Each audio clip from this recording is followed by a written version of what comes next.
नमस्ते साथियों, स्वागत है आपका एक बार फिर से इस इम्पोर्टेंट वीडियो में। आज हम आरआरबी एनटीपीसी ग्रेजुएट लेवल 2025 के सीबीटी 1 का कट ऑफ का एनालिसिस करने वाले हैं जम्मू श्रीनगर जोन के लिए। इससे पहले जितने भी आपने एनालिसिस किए हैं वो एक मैंने प्लेलिस्ट में सेट किए हुए हैं। आप डिस्क्रिप्शन में जाइए, या तो प्लेलिस्ट का लिंक आपको वहाँ पर डायरेक्ट मिल जाएगा, तो आप वहाँ से सर्च कर सकते हैं। अपने जोन का वीडियो एक सीक्वेंस में मिल जाएगा। और बाकी आप अगर चैनल पेज पर जाते हो, प्लेलिस्ट में जाएंगे तो वहाँ पर भी आपको जो सीबीटी 1 के एनालिसिस वीडियो का जो प्लेलिस्ट है पूरी मिल जाएगी, आप वहाँ से भी देख सकते हैं। और अगर किसी जोन का अभी तक एनालिसिस का वीडियो नहीं बना है तो आप चैनल को सब्सक्राइब करके बेल आइकन को ऑल पर प्रेस कर लीजिए, ताकि जब भी इम्पोर्टेंट मैं वीडियो अपलोड करूँगा आपको उसका नोटिफिकेशन मिलेगा और आसानी से देख पाओगे।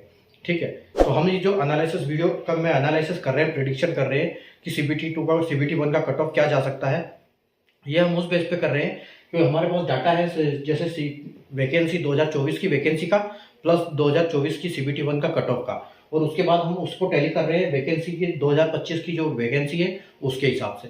यहाँ पर थोड़ा बहुत फर्क आएगा, लेकिन फिर भी एक प्रेडिक्शन हमारा सही कहीं ना कहीं जाएगा। हम एक +2 -2 के साथ लेके चलेंगे ताकि आप अपनी तैयारी कर पाओ ठीक से। तो इसलिए आपके लिए, अगर आपने सीबीटी 1 एग्जाम दी हुई है तो आपके लिए बहुत ज़रूरी हो जाता है ये वीडियो को देखना, ताकि आपको पता लगे कि हम कहाँ पानी में है, कितने हमको अभी हमारी कितनी तैयारी है और हमको सीबीटी 2 की तैयारी करनी है या नहीं करनी है। ठीक है, तो और अगर सीबीटी 2 की आपकी तैयारी करनी है तो बहुत अच्छा एक आपके इंतजाम किया है। तो उसके लिए मैं आपको वीडियो को देखिए लास्ट तक, मैं आपको लास्ट में बताऊँगा कि मैथ्स की तैयारी कैसे की जाए सीबीटी 2 के लिए। ठीक है, क्योंकि मैथ्स एक बहुत इंपॉर्टेंट भूमिका रखता है उसमें। हालांकि सारे विषय जो है वो इंपॉर्टेंट है, बाकी मैथ्स की कैसे तैयारी करें वो मैं आपको बताऊंगा। ठीक है, तो जो मैं आपको एनालिसिस करके जो स्कोर बताता हूँ सीबीटी 1 के लिए कट ऑफ, उसको आप टैली करिए अपने आंसर की के रो स्कोर के साथ। और रो स्कोर में आपको क्या करना है, जितना भी आपका रो स्कोर बन रहा है उससे 4 से 5 नंबर आपको ऐड करके चलना है, क्योंकि यहाँ पर हर शिफ्ट में कहीं ना कहीं कुछ ना कुछ क्वेश्चन गलत होंगे। उस क्वेश्चंस को इग्नोर किया जाएगा और उसका प्रोरेटेड मार्क्स सभी स्टूडेंट्स को मिलेगा। उसके बाद नॉर्मलाइजेशन में भी कुछ मार्क्स बढ़ेंगे यहाँ पर। ठीक है, तो आप 5 से 6 नंबर एक्स्ट्रा मान के चलिए आपका जो रो स्कोर है उसका।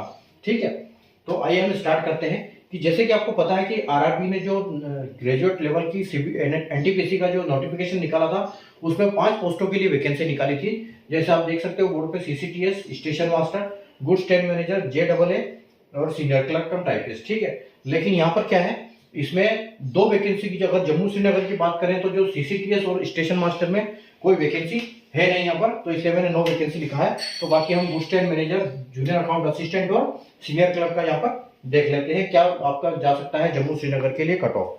ठीक है, तो आइए हम स्टार्ट करते हैं। देखो यहाँ पर क्या है कि जो जीटीएम की अगर हम बात करें 2024 के लिए, ठीक है, तो 2024 में जीटीएम की जो वैकेंसी थी वो कितनी थी, 25 वैकेंसी। हालांकि वैकेंसी जम्मू श्रीनगर में बहुत कम है इस बार। ठीक है, तो 25 वैकेंसी थी और यूआर का जो कट ऑफ गया था वो 72.86 गया था, यानी कि हम इसको 73 बोल सकते हैं। ठीक है, यानी कि अब जो जाएगा वो काफी हाई जाएगा इसका कट ऑफ। तो आप ये मान के चलो कि 85 के आसपास आपको कट ऑफ देखने को मिल सकता है जम्मू श्रीनगर का। ठीक है, और उसके साथ हम +2 -2 की चलेंगे।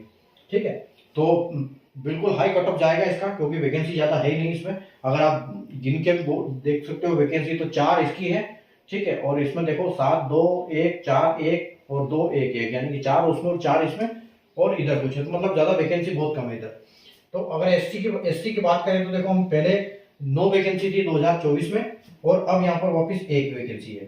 ठीक है, तो 1 वैकेंसी है तो 9 में 65.69 कट ऑफ गया था। तो आप ये मान के चलिए कम से कम 5 से 7 नंबर यहाँ पर बढ़ जाएगा। ठीक है, तो 65 यानी कि हम इसको 66 बोलते हैं, और 66 में अगर हम 7 ऐड करेंगे तो आपको 73 के आसपास कट ऑफ जाएगा। तो आप ये मान के चलो कि इसका कट ऑफ आपको इतना देखने को मिल सकता है एसटी कैटेगरी के लिए।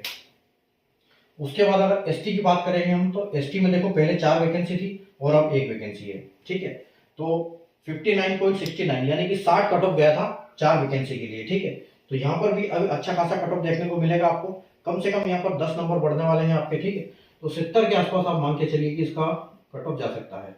ठीक है, उसके बाद देखो 16 वैकेंसी थी ओबीसी के लिए, अब उसमें भी 1 ही वैकेंसी है। ठीक है, तो 16 वैकेंसी यानी कि 16 वैकेंसी पे गया आपका कट ऑफ 68.67, हम उसको 69 बोल सकते हैं। तो 69 अगर कट ऑफ गया है 16 वैकेंसी के लिए, तो यहाँ 1 वैकेंसी है, तो आप ये मान के चलो कि कम से कम यहाँ पर 10 नंबर के आसपास आराम से बढ़ेगा। ठीक है, तो 69 तो हम 79 के आसपास यहाँ एक्सपेक्ट कर सकते हैं ओबीसी के लिए, ठीक है। और उसके बाद देखो ईडब्ल्यूएस में तो कोई वैकेंसी है नहीं और एक्स सर्विसमैन के लिए कोई वैकेंसी नहीं है, ठीक है। आगे बढ़ते हैं यूआर कैटेगरी के लिए। तो यूआर कैटेगरी में देखो पहले एक वैकेंसी थी, अब 7 वैकेंसी। तो JEE में वैकेंसी यहाँ बढ़ गई है, ठीक है। तो पहले एक थी, अब 7 है, 76.34 गया था, ठीक है। तो आप ये मान के चलिए कि यहाँ पर भी आपका जो कट ऑफ है वो 76 से थोड़ा सा डाउन जाने की संभावना है, ठीक है। तो 76 यानी कि 76 से 4-5 नंबर कम कर सकते हैं हम। तो 76 के अगर 4 नंबर कम करेंगे तो आप देख सकते हो कि आपको 72 के आसपास कट ऑफ देखने को मिल सकता है यहाँ पर, ठीक है। 72 आपको कट ऑफ जा सकता है यूआर कैटेगरी के लिए। उसके बाद एससी की अगर हम बात करेंगे तो यहाँ एक थी और अब 2 वैकेंसी है। तो यहाँ एक नंबर हम कम कर सकते हैं 67.33। तो हम 66 इसको देख सकते हैं, 66 के आसपास आपका कट ऑफ यहाँ जा सकता है, ठीक है। उसके बाद देखो यहाँ एसटी में कोई वैकेंसी नहीं थी पहले, लेकिन अब यहाँ पर एक वैकेंसी है, ठीक है। तो एसटी का जो है, एसटी से थोड़ा सा 2-3 नंबर कम जाता है, तो हम इसका 63 बोल सकते हैं कि 63 के आसपास कट ऑफ इसका जा सकता है, ठीक है। उसके बाद ओबीसी में देखो पहले एक वैकेंसी थी, अब 4 वैकेंसी है, ठीक है। तो पहले 72 गया था कट ऑफ, तो अब ये मान के चलिए कि आपका 69 के आसपास आपको कट ऑफ देखने को मिल सकता है यहाँ पर, ठीक है। उसके बाद ईडब्ल्यूएस कैटेगरी के लिए देखो कोई वैकेंसी नहीं थी पहले, लेकिन अब यहाँ पर एक वैकेंसी है। तो जो ईडब्ल्यूएस का जाता है ओबीसी से 1-2 नंबर कम जाता है, ठीक है। तो अगर हम ये ओबीसी से 1-2 नंबर कम करें तो यहाँ 67 के आसपास आप देख सकते हो इसको, 67 +2 -2 के साथ, ठीक है। उसके बाद एक्स सर्विसमैन। तो एक्स सर्विसमैन में देखो पहले कोई वैकेंसी नहीं थी, लेकिन अब 2 वैकेंसी है, ठीक है। और 6 वैकेंसी के लिए अगर आप देख सकते हो, तो पहले अगर ये वाली टाइपिंग की पोस्ट को हम देख लेते हैं तो 34 यहाँ पर कट ऑफ गया था, ठीक है, एक सर्विसमैन का 2 वैकेंसी के लिए, ठीक है। तो यहाँ अब भी 2 वैकेंसी है, तो आप यही मान के चलो कि एक सर्विसमैन का जो है यहाँ पर 40 के आसपास कट ऑफ जा सकता है इस बार, ठीक है, क्योंकि ऊपर कोई वैकेंसी नहीं है यहाँ पर। तो 40 के आसपास एक्सपेक्ट कर सकते। सीनियर क्लर्क में आते हैं हम। पहले यहाँ पर 13 वैकेंसी थी और अब यहाँ पर 7 वैकेंसी थी, 7 वैकेंसी है। तो 13 वैकेंसी के लिए 72.26 कट ऑफ गया था, ठीक है। यानी कि यहाँ पर कट ऑफ थोड़ा सा बढ़ने वाला है। तो आप ये मान के चलो कि 2-3 नंबर यहाँ बढ़ जाएगा, तो आप यहाँ देख सकते हैं कि 75 के आसपास आपको कट ऑफ देखने को मिल सकता है, +2 और -2 के साथ, ठीक है।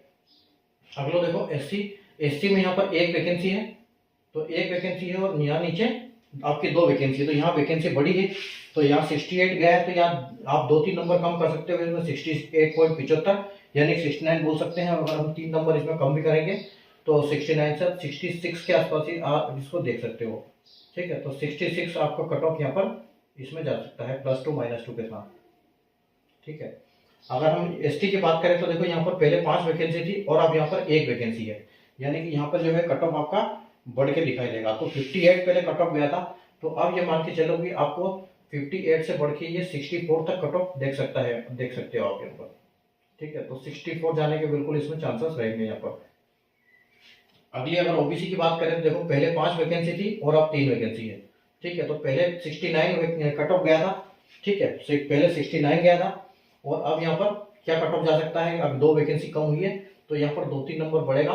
तो आप ये मान के चलो कि 72 के आसपास आप देख सकते हो यहाँ पर, ठीक है। तो 72 के आसपास आप कट ऑफ यहाँ मिल सकता है आपको। उसके बाद देखो यहाँ पर कोई पहले 3 थी ईडब्ल्यूएस की, बट अब कोई वैकेंसी नहीं है, तो यहाँ कोई जरूरत नहीं है। एक सर्विसमैन की बात करें तो पहले यहाँ 2 वैकेंसी थी, अब यहाँ पर 1 वैकेंसी है, ठीक है। तो आपको 35 गया था, 2 पे 34 गया था, तो आप ये मान के चलिए कि आपका जो है ये इस बार यहाँ पर कम से कम 42 के आसपास कट ऑफ जा सकता है, +2 -2 के साथ, ठीक है। तो ये हमारा जम्मू श्रीनगर का एनालिसिस था आज के लिए। तो आपको उम्मीद है आपको समझ में आया हुआ है, पसंद भी आया होगा। तो वीडियो को लाइक और शेयर जरूर कर दीजिएगा, ठीक है। बाकी जैसे मैंने बताया कि हम कैसे करेंगे CBT 2 की तैयारी, ठीक है। तो CBT 2 के लिए मैंने एक आपको जो पिछले क्वेश्चन पेपर हैं उनसे मैं क्वेश्चन निकाल के लाता हूँ डेली। एक शाम को 4 बजे वीडियो आता है 5-6 मिनट का, कोई लंबी मैराथन नहीं पढ़ने के लिए, कोई छोटा वो नहीं, आप जहाँ से पढ़ रहे हो वहाँ से पढ़ते रहो। बाकी सबसे अच्छा जो टेक्स्ट बुक है सबसे बढ़िया है, और आपको टेस्ट लगाने के लिए टेक्स्ट बुक खरीदो, ज़्यादा महंगा भी नहीं है, 400-500 रुपये में आपको आराम से 1.5 साल 2 साल 3 साल तक भी उसके फीचर्स मिल जाते हैं, ठीक है। तो आराम से उस पर प्रैक्टिस करो। सबसे अच्छा बिल्कुल एग्जाम ओरिएंटेड क्वेश्चन होते हैं टेक्स्ट बुक पर, आप अपना लगाइए टेक्स्ट बुक और अगर आपने डाउनलोड अभी तक नहीं किया है तो डिस्क्रिप्शन में जाइए, टेक्स्ट बुक वहाँ पर लिंक दिया हुआ है, सीधे वहाँ से डाउनलोड करें, प्ले स्टोर से डाउनलोड हो जाएगा और अपना तैयारी शुरू करिए। क्योंकि आप ये मान के चलिए कि आपका जो रिजल्ट है, रिजल्ट आपका जून लास्ट में आ जाएगा और आपको देखने को मिलेगा यहाँ पर जो एग्ज़ाम वो जुलाई मिड में आपकी एग्ज़ाम हो जाएगी CBT 2। तो आपके पास लगभग 3 महीने हैं, ठीक है। और अब मैथ्स की बात करते हैं तो मैथ्स की तैयारी कैसे करनी है। मैथ्स की तैयारी के लिए जो एग्जाम ओरिएंटेड क्वेश्चन मैं आपके लिए डेली लेके आता हूं, जो कि PYQ है, जो पिछले क्वेश्चंस आए हैं पिछले एग्जाम्स में CBT 2 में, वो एग्जाम में आपके लिए एक वीडियो लेके आता हूं 5 से 6 मिनट का, जिसमें 4 बजे शाम को, जिसमें हम उसको वहाँ ट्रिक क्या काम कर सकती है, हम कैसे उनको ट्रिक से कर सकते हैं, लॉजिक से कर सकते हैं, उस हिसाब से मैं आपको बताता हूँ कि कैसे हम उस क्वेश्चन को वहाँ पर लॉजिक लगाएं या जल्दी से जल्दी करें, ताकि आपका एग्जाम बचे, एग्जाम में टाइम बचे आपका और उसको आसानी से जल्दी कर पाओ और ज़्यादा से ज़्यादा अटेम्प्ट कर पाओ आप मैथ्स में, ठीक है। तो आप उस प्ले लिस्ट को देखिए, डेली एक एक वीडियो हम वहाँ पर कर रहे हैं, तो उन वीडियो को डेली प्रैक्टिस करिए आप क्वेश्चंस की, तो आपको एग्जाम में कोई दिक्कत नहीं आएगी, क्योंकि बिल्कुल एग्जाम ओरिएंटेड क्वेश्चन है वो, क्योंकि आए हुए क्वेश्चन है और उन्हीं पे बार बार क्वेश्चन बनते हैं, सिर्फ फिगर चेंज होते हैं, पैटर्न वही रहता है। तो आप ये मान के चलिए कि आपको बिल्कुल फायदा मिलेगा वहाँ से। तो प्लेलिस्ट से वो सारे क्वेश्चन आप डेली के डेली लगाते रहिए और उनकी प्रैक्टिस करते रहिए, ठीक है। तो बाकी मिलते हैं हम एक नए वीडियो में नए जोन के एनालिसिस के साथ, तब तक के लिए गुड बाय, टेक केयर।